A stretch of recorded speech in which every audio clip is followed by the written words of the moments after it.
Guys, good afternoon. Today is November 19, 2025, and I'm going to the sanctuary of Father Scott Cross. Let's find out what is the message of the Divine House Spirit for today, November 19, 2025.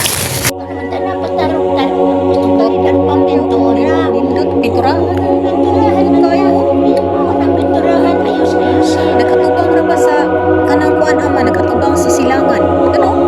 Makuha ni siyang kahoy, nindutaan na diha ama. Likod ka. Hindi na lang, okay ra. Basta mag-ampo lang mo.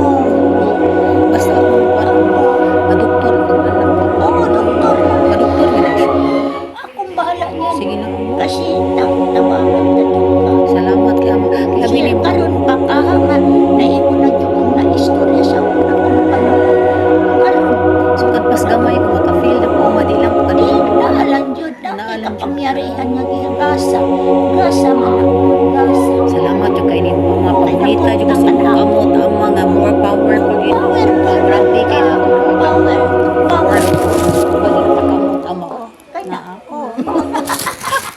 Gali magamping ko kay ngano ama once matouch na ko ang butang usay magdali makalimot man ko ang mga naabay kinesthetic energy akong kamo manglupad man ang butang ama Manupad kay mga hagbong so yung mura ko buang ama kay mo anak ko uy na ako diri ha bahala na ng mga tao mo imong buang kay wa man sila kahibaw unsa ka.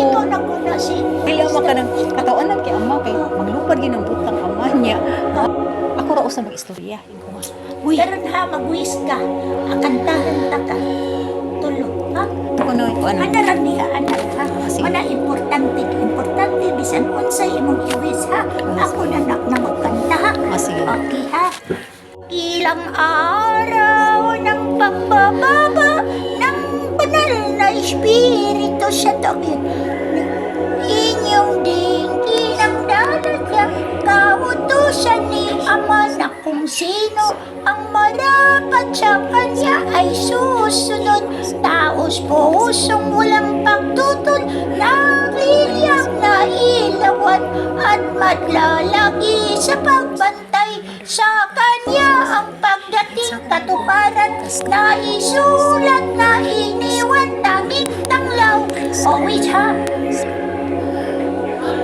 Rihina in excelsis kanan Adonai pa